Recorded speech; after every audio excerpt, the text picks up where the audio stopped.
Hello, dear aspirants, welcome all. Welcome back to our YouTube platform Rohit's academy. Guys, ఈ వీడియోను చాలా ఉద్వేగంతో చెప్పాలి అని చేసే ప్రయత్నమే. అండ్ ఎవరిని కూడా కించపరచాలని, ఎవరిని కూడా ఉద్దేశపూర్వకంగా క్రిటిసైజ్ చేయాలి అని మాత్రం కాదు. సో మీతో ఒక ఇంపార్టెంట్ వాస్తవాన్ని షేర్ చేసుకోవాలనుకున్నాను. అయితే ఈ వాస్తవాన్ని ఎందుకు షేర్ చేసుకోవాలి అని అనుకున్నానంటే, యూజువల్గా నేను ప్రతిసారి చెప్తూ ఉంటాను, ప్రతి ఫీల్డ్లో దానికి సంబంధించిన వాళ్ళు ఏవైనా సమస్యలు ఎదుర్కొన్నప్పుడు దానికి సంబంధించిన కొంతమంది వ్యక్తులు రెస్పాండ్ అవుతూ ఉంటారు.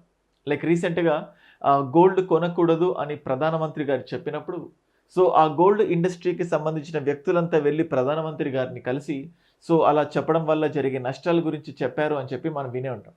ఒక మూవీ ఇండస్ట్రీకి సంబంధించి ఏదైనా ఎవరికైనా హాని జరిగినా, వాళ్ళకి సంబంధించి ఏదైనా ప్రాబ్లం ఉన్నా వాళ్ళలో కొంతమంది రియాక్ట్ అవుతూ ఉంటారు. సో సేమ్ అలాగే కాంపిటీటివ్ ఫీల్డ్కి సంబంధించి తెలంగాణ రాష్ట్రంలో అది తెలిసో తెలియకుండానో జరుగుతున్న నెగిటివ్స్ ఏంటి, దానివల్ల ముఖ్యంగా ఈ పోటీ పరీక్షలకు ప్రిపేర్ అవుతున్న విద్యార్థులు ఎంతగా నష్టపోతున్నారో ఒక చిన్న థింగ్స్ ద్వారా చెప్పాలి అని అనుకుంటున్నాను.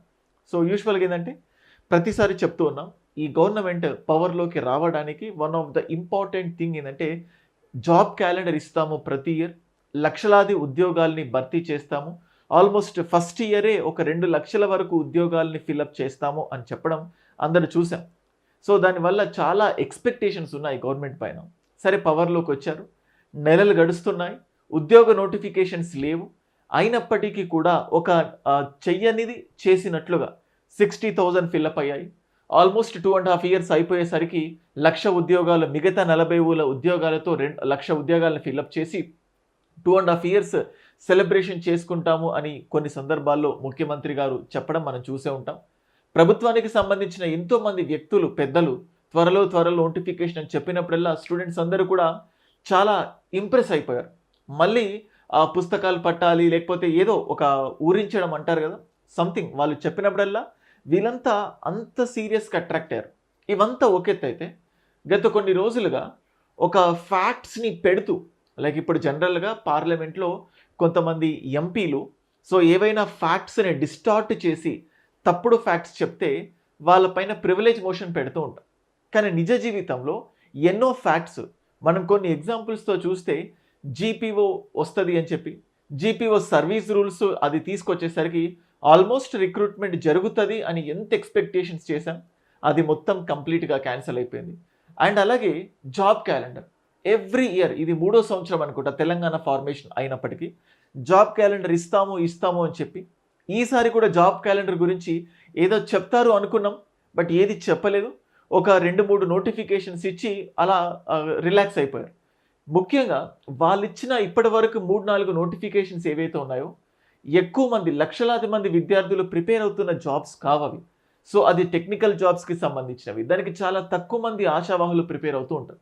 బట్ ఎక్కువ మంది ప్రిపేర్ అవుతున్న గ్రూప్స్ కానీ, డిఎస్సి కానీ, పోలీస్ జాబ్స్ కానీ, వీటి గురించి ఏ ప్రస్తావన లేదు. జాబ్ క్యాలెండర్ రియల్గా చాలా నిరాశకు గురి చేసింది. అది అయిపోయిన తర్వాత కొన్ని రోజులకు మనం చూస్తూ ఉంటే, you can look at this news paper.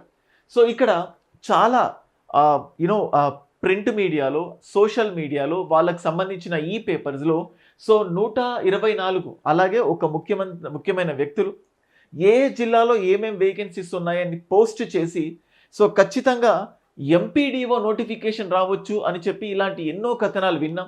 అది విన్న తర్వాత సో వీళ్ళు ఎంపీడీఓ అంటున్నారు, గ్రూప్ 1 అనట్లేదు, మళ్ళీ పాత పద్ధతిలో గ్రూప్ 1 ఫిలప్ లాగా చేస్తారో ఎంపీడీఓ సపరేట్గా అనుకున్నాం. సో ఎంతోమంది స్టూడెంట్స్ సరే కొంచెమైనా సన్నద్ధం అవుదాం అనుకునే లోపే ఇవాళ ఈ న్యూస్ మనం చూస్తూ ఉన్నాం. ఆంధ్రజ్యోతిలో June 12th సంబంధించి నిన్న వచ్చిన సర్క్యులేట్ అయిన పేపర్ ఇది. థింగ్ ఏంటంటే, ఈ 124 పోస్ట్స్ ఏవైతే ఉన్నాయో మనం ఇక్కడ చూస్తే ఒకేసారి 124 మంది ఎంపీఓలు సూపరింటెండెంట్లకు ఎంపీడీఓలుగా పదోన్నతులు. నేను ఆ రోజు వీడియో చేసినప్పుడు సో సీనియర్ సూపరింటెండెంట్స్ లేదా ఆఫీస్ సూపరింటెండెంట్స్ కానీ, ఎంపీఓ సీనియర్ ఎంపీఓస్కి కానీ ఎంపీడీఓస్ లాగా ఎలా ప్రమోషన్ ఉంటుందో చెప్పుకున్నాం ఆ వీడియోలో. సరే, ఒక 50 ఫిలప్ అయినా 70 అయినా రిక్రూట్మెంట్ చేస్తారేమో, 70 ఈ ప్రమోషన్స్ ద్వారా ఫిలప్ అయినా 15 అయినా ఫిలప్ చేస్తారేమో అనుకున్నాం. ఎగ్జాక్ట్గా జీపీఓలో కూడా ఆల్మోస్ట్ ఒక 11,000 వరకు వేకెన్సీస్ ఉంటే వాటన్నిటినీ ఎగ్జిస్టింగ్ విఆర్ఓ విఆర్ఏలతోనే ఫిలప్ చేస్తారు అనుకో.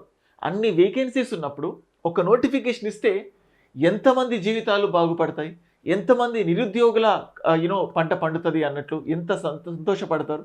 ఇవన్నీ పోయింది, జీవి పోయింది. అంటే ఒక నోటిఫికేషన్ ఇవ్వాల్సిన ఆపర్చునిటీ ఉన్నప్పటికీ కూడా దాన్ని క్లోజ్ చేసేసారు. కోర్స్ ఏవో రీజన్స్ ఉండి ఉండొచ్చు, కాదనట్లేదు. మళ్ళీ ఇక్కడ చూడండి, 124 ఎంపీడీఓ నోటిఫికేషన్స్ అని ఎందుకు అనడం, ఊరించడం ఎందుకు, మళ్ళీ మనం దానిపైన ఎక్స్పెక్టేషన్స్ పెట్టుకున్న తర్వాత ఉస్సురు అనిపించడం ఎందుకు. మనం ఇక్కడ చూస్తూ ఉంటే ఇవే కాదు, ఇంకా 154 మందికి పదోన్నతులు కల్పించాలని. అంటే ఆల్రెడీ 124కి 124 కంప్లీట్గా ప్రమోషన్స్. అంటే ఇది మనం కాదనము, సర్వీస్ రూల్స్, ప్రమోషన్స్ ద్వారా ఖచ్చితంగా వస్తారు. కానీ యూజువల్గా మనం ఏమనుకున్నాం, ఎవ్రీ 2 to 3 year 2 లేదా 3 సంవత్సరాలకి ప్రమోషన్స్ వస్తాయి.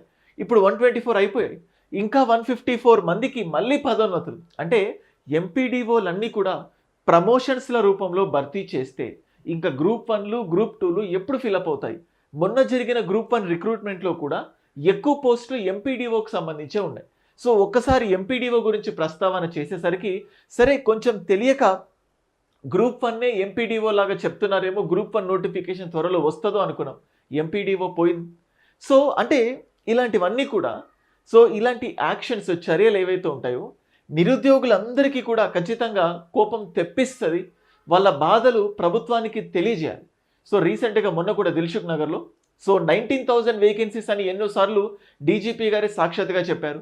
ఒకసారి 14,000 అని, ఒకసారి 15,000 అని. సరే ఇన్ని వేల వేకెన్సీస్ ఉన్నప్పటికీ కేవలం 5,000 పోస్ట్స్కి మాత్రమే క్లియరెన్సెస్ వచ్చాయి అని చెప్తే సీరియస్ లాగా, అంటే గవర్నమెంట్ ఎన్నో స్పెండింగ్స్ చేస్తుంది, ఎన్నో ఫ్రీబీస్ ఇస్తుంది, ఎన్నో పథకాలు చేస్తుంది. సో జనరంజక పథకాలు, జనాకర్షక పథకాలు అంటాం కదా. సో అలాగా ప్రభుత్వాన్ని తీసుకురావడానికి, పవర్లోకి రావడానికి ముఖ్యమైన పాత్ర పోషించిన నిరుద్యోగులు. అంటే సరే ఇప్పుడు కూడా నోటిఫికేషన్స్ ఇస్తున్నట్టు కనబడుతుంది. ఏంటవి? 24 పోస్ట్స్ అని ఒకసారి, 19 పోస్ట్స్ అని ఒక నోటిఫికేషన్లో, 20 పోస్టులు ఇంకొక నోటిఫికేషన్లో, ఏదో జస్ట్ సివిల్ ఎలక్ట్రికల్ డిపార్ట్మెంట్లో అది ఒక 3 అంకెలు వచ్చినట్టు వచ్చింది అంతే. ఓన్లీ సివిల్ డిపార్ట్మెంట్లోనే ఒక దాంట్లో 49. సో 49 పోస్ట్తో ఒక నోటిఫికేషన్. సో ఆల్మోస్ట్ 24 పోస్ట్తో ఒక నోటిఫికేషన్, 19 పోస్ట్తో ఒక నోటిఫికేషన్, 20 పోస్ట్తో ఒక నోటిఫికేషన్. సో అండ్ అలాగే ఒకే పోస్ట్ 22 పోస్ట్తో. ఇది ఒక్కటి కొంచెం చెప్పుకోదగ్గది. బట్ ఇవన్నీ చూస్తే ఇంత చిన్న చిన్న నోటిఫికేషన్స్ ఇస్తే నిరుద్యోగుల ఘోష ఎక్కడికి వెళ్ళాలి? సో వాళ్ళు దేనికి ప్రిపేర్ అవ్వాలి?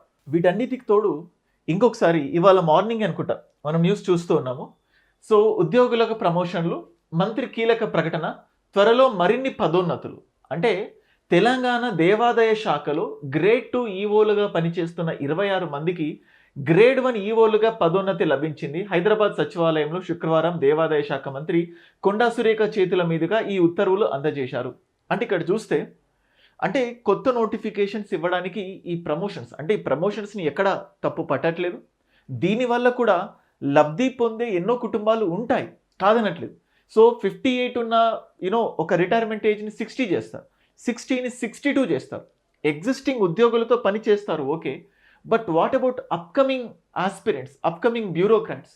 సో ఏం ఆశిస్తారు? సో వాళ్ళు అంటే ఖచ్చితంగా ఈ స్టేట్మెంట్ మనం వినే ఉంటాం, అందరికీ ప్రభుత్వ ఉద్యోగాలు ఇవ్వలేం. ఎస్, అందరికీ ప్రభుత్వ ఉద్యోగాలు ఇవ్వమని అడగట్లేదు. ఉన్న వాటికి ఖాళీల గురించి, సో జీపీఓ కానీ, పంచాయత్ సెక్రటరీకి సంబంధించినది కానీ, లేకపోతే ఎండోమెంట్కి సంబంధించి కానీ, గ్రూప్ 1 గ్రూప్ 2కి సంబంధించి కానీ ఏవైతే వేకెన్సీస్ ఉన్నాయో ఆ వేకెన్సీస్కి సంబంధించి ఎలాగో శాలరీస్ ఇవ్వాలి. ఇప్పుడు కొత్తగా రిక్రూట్ చేసుకుంటే వాళ్ళకి ఇవ్వాల్సిన శాలరీ కల్లా ఎగ్జిస్టింగ్ వాళ్ళకి ప్రమోషన్స్ ఇస్తే ఎగ్జిస్టింగ్ శాలరీ ఎక్కువ ఉంటుంది. అయితే హాఫ్ ప్రమోషన్స్ ద్వారా, హాఫ్ రిక్రూట్మెంట్ ద్వారా ఫిల్అప్ చేస్తే కొంతమంది స్టూడెంట్స్ లైఫ్లోనైనా సంతోషం నిండడానికి ఛాన్సెస్ ఉంటాయి. ఈ వీడియోలో ఎవరిని కూడా ఉద్దేశపూర్వకంగా క్రిటిసైజ్ చేయాలి, లేకపోతే స్టూడెంట్స్ని రెచ్చగొట్టాలని చేసే ప్రయత్నం కాదు. బట్ జరుగుతున్న థింగ్స్ ఏంటి, జరుగుతున్న ఫ్యాక్ట్స్ ఏంటి? సో ఆల్మోస్ట్ ఈ ప్రభుత్వం వచ్చి 2.5 years అవుతుంది. ఇంకొక 2.5 years అయినా ఖచ్చితంగా నోటిఫికేషన్స్ ప్రక్రియ వేగవంతం చేసి అందరినీ సంతృప్తి పరుస్తారు అనుకుంటే సరే. కొంతమంది అంటున్నారు మెల్లిగా కదలికి వచ్చింది కదా, మెల్లిమెల్లిగా స్టార్ట్ చేస్తున్నారు. అయినప్పటికీ కూడా ఈ 2.5 yearsలో ఎక్కడ కూడా 2 notifications రావు. కొంతమంది అంటున్నారు ఎస్ఐపిసికి సంబంధించి 5,000 వేకెన్సీస్ని ఫిల్అప్ చేస్తున్నారు కదా. సో ఈ 14,000 19,000 వరకు వేకెన్సీస్ ఉన్నాయి కదా, 2 దఫాలుగా సో 2 పర్యాయాలుగా ఫిలప్ చేస్తారు.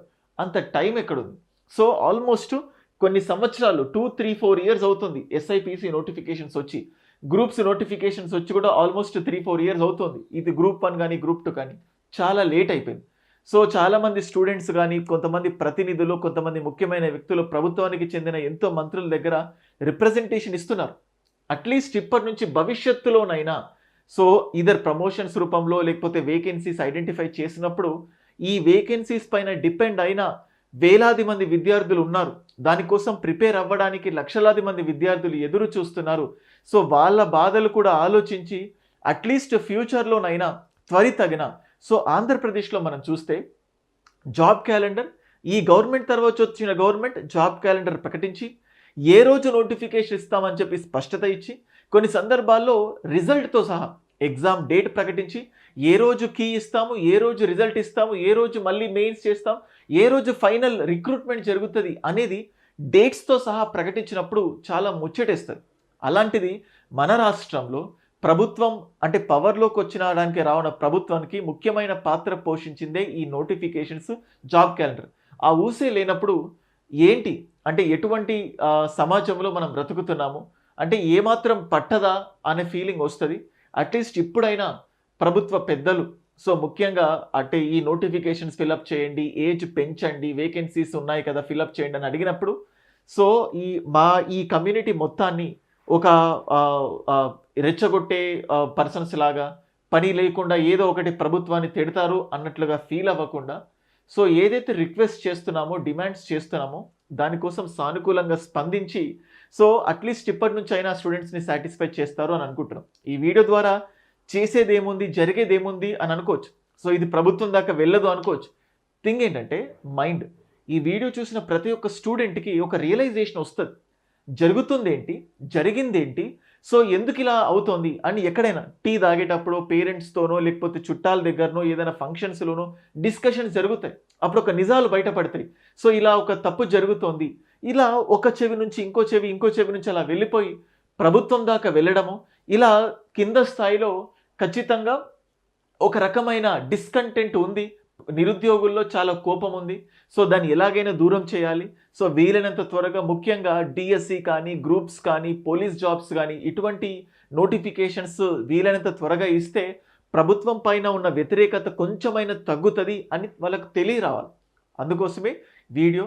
సో ప్రతిసారి స్టార్ట్ అవుతుంది. ఖచ్చితంగా ఈ 2.5 సంవత్సరాల్లో గ్రూప్ 1, గ్రూప్ 2 వస్తుంది. స్టూడెంట్స్ ప్రిపేర్ అవుతారు కాదన్నను. కానీ అట్‌లీస్ట్ కొంచెమైనా ఈ ఫేక్ ప్రాపగాండా లేకపోతే స్టూడెంట్స్‌ని మభ్యపెట్టేటటువంటి ఇన్ఫర్మేషన్స్ వచ్చినప్పుడు ఎందుకంటే మేమైనా యాజ్ ఎన్ ఎడ్యుకేటర్స్ సో ఒక ఈనాడు, ఒక ఆంధ్రజ్యోతి, ఒక సాక్షియో ఇట్లా కొన్ని న్యూస్ ప్రింట్ మీడియా కానీ లేకపోతే న్యూస్ ఛానల్స్ కానీ లేకపోతే ప్రభుత్వానికి సంబంధించిన వ్యక్తుల నుంచి ఒక ఇన్ఫర్మేషన్ వచ్చినప్పుడు అది నిజమే అనుకొని మీతో పంచుకుంటాం. సో తర్వాత సడన్గా అది మారిపోయి అది ఇంకోలాగా వెళ్ళిపోయేసరికి మాకు కూడా 100% బాధ వేస్తుంది. సో ఖచ్చితంగా అన్ని నోటిఫికేషన్స్ రావాలి, అందరూ హ్యాపీగా ఉండాలని కోరుకుందాం. ప్రభుత్వం ఖచ్చితంగా ఈ కాంటెక్స్లో నేను చెప్పిన దాంట్లో కానీ లేకపోతే ఇందులో వాస్తవాలు గమనించి కొన్నైనా వేకెన్సీస్ వీలైనంత త్వరగా ఐడెంటిఫై చేసి ఫైనాన్షియల్ క్లియరెన్సెస్ ఇచ్చేసి వీలైనంత త్వరగా నోటిఫికేషన్స్ ఇస్తే తెలంగాణలో యావత్ నిరుద్యోగిత ఎవరైతే 2.5 ఇయర్స్ నుంచి వెయిట్ చేస్తున్నారో లక్షలాది మంది విద్యార్థులు వాళ్ళకు ఒక మంచి అవకాశం ఇచ్చినట్లుంటుంది. Already age మించిపోతుంది. 44 చేశారు, 46 చేయండి అని డిమాండ్ ఉంటూనే ఉంది ఇంకొక వైపు. ఇలా డిలే చేస్తుంటే ఇంకొంతమంది ఆ రాసే అర్హత కోల్పోవడానికి ఛాన్సెస్ ఉన్నాయి. సో వీటన్నిటిని దృష్టిలో పెట్టుకొని అట్లీస్ట్ ఇప్పటి నుంచైనా నోటిఫికేషన్స్ వీలైనంత త్వరగా అందరూ సంతోషపడే విధంగా, సాటిస్ఫై అయ్యే విధంగా ఇవ్వాలి. అండ్ దానికి తగ్గట్టు గవర్నమెంట్కి వీలైనంత అంటే సాధ్యమైనంత పాసిబుల్ వేస్లో రిప్రజెంటేషన్స్ కానీ మన గోడు వినిపించుకొని రాజ్యాంగబద్ధమైన మార్గంలో so we have to make our demands to get fulfilled. సకల జనుల సమ్మె, వంట మార్పు, మిలియన్ మార్చ్ ఇట్లాంటి ఎన్నో ఉద్యమాలు చేసి తెలంగాణను సాధించుకున్నాం. ఇటువంటి పోరాటాలు ఎప్పుడు కూడా తెలంగాణ యువతకు కొత్తేం కాదు. ఇట్స్ ప్రతి జీన్స్లోనే ఇంబైబ్ అయిపోయి ఉన్న థింగ్స్. బట్ ఇలాంటి నిస్సహాయ స్థితి వీలైనంత త్వరగా దూరం అయిపోవాలి. మళ్ళీ మనందరం ప్రిపరేషన్ బిజీలో ఉండిపోయేలాగా ప్రభుత్వం చర్యలు తీసుకోవాలి అని మనస్ఫూర్తిగా కోరుకుంటూ థ్యాంక్ యూ.